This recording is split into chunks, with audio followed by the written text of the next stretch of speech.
Hello there, my name is Ben Chapman and welcome to episode 41 of my Rebranding WWE save, where we are back on the weekly grind. 3 episodes a week on this save. This is the first episode of 2021. And ironically, it's also the first episode of the date in 2021. It's week 1 of January 2021. And we're kicking our show off. Of course, the most previous show was Unforgiven and Starcade, if you want to go back and look at those. Kicking this show off with a big plot twist from Unforgiven, in which Shelton Benjamin turned on the Hurt Business to join the Dangerous Alliance. And they're opening the show. Paul Heyman chatting, and he's chatting about Brock Lesnar and Shelton Benjamin's history and why everybody should have seen it coming that Shelton Benjamin was going to join the Dangerous Alliance. And anybody who didn't see it coming, well, they just missed the spoilers. Gets a 100 star rated to start off the show. There's great promos in this ring, to the point where somehow Paul Heyman was underwhelming, which makes no sense at all. But I'm going to go for it. 100 rated. Let's see, move on. What's next? We go backstage to Tommaso Ciampa arriving, and he gets confronted by Drew McIntyre. And he gets in Ciampa's face and he's like, "Yo, Tommaso, what are you doing? Why did you send Triple H after me?" And, well, Ciampa's still adamantly denying that he ever sent Triple H after McIntyre. And, well, I'm going to give you spoilers. He didn't. He didn't send Triple H after Drew McIntyre. We don't know who did, though. But it advances a triple threat storyline. You can guess where that's going. We get a tag team match here as the Street Profits draw with the Viking Raiders in 15 minutes after time limit expiration in a number 1 contenders match for the tag titles, which the New Element regained at Unforgiven.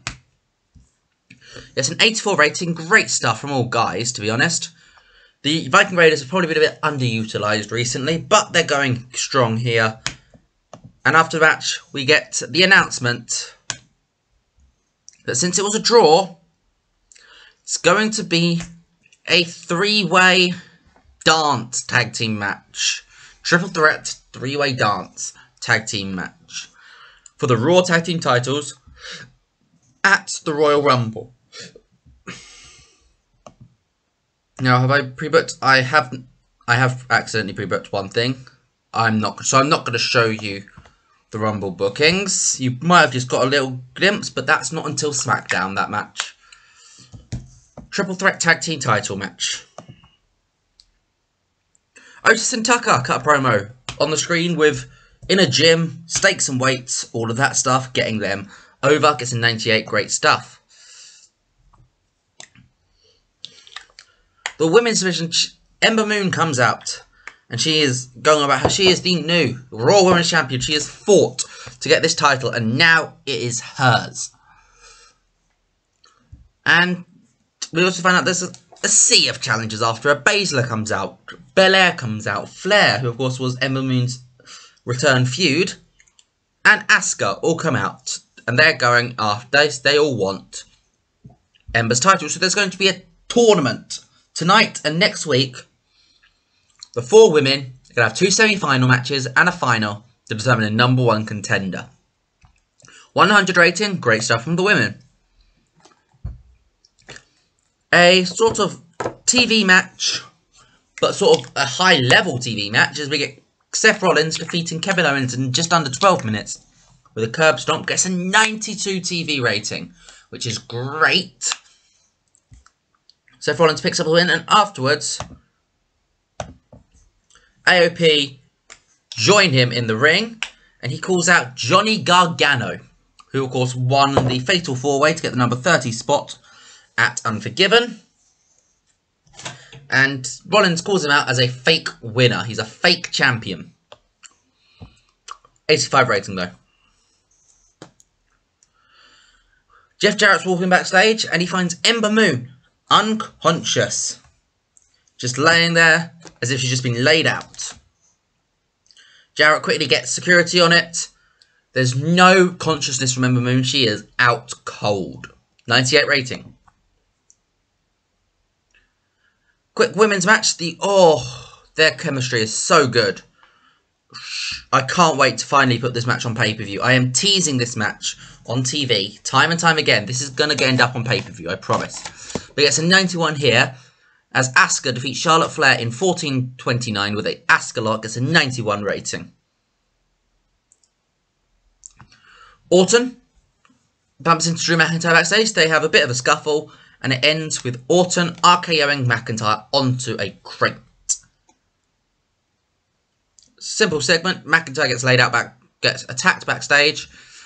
Orton looks strong, but McIntyre starts to crawl to his feet at the end so that he looks strong as well.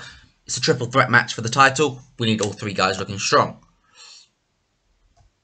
Speaking of the third guy, Ciampa fight goes into Johnny Gargano's dressing room, who's sat there pondering about Seth Rollins. And Ciampa's going to Johnny like, why is nobody believing me? I didn't get Triple H involved. Triple H had nothing to do with me. And Gargano just doesn't trust him, and he just looks at him and he just walks off. So Ciampa's now been left with no one.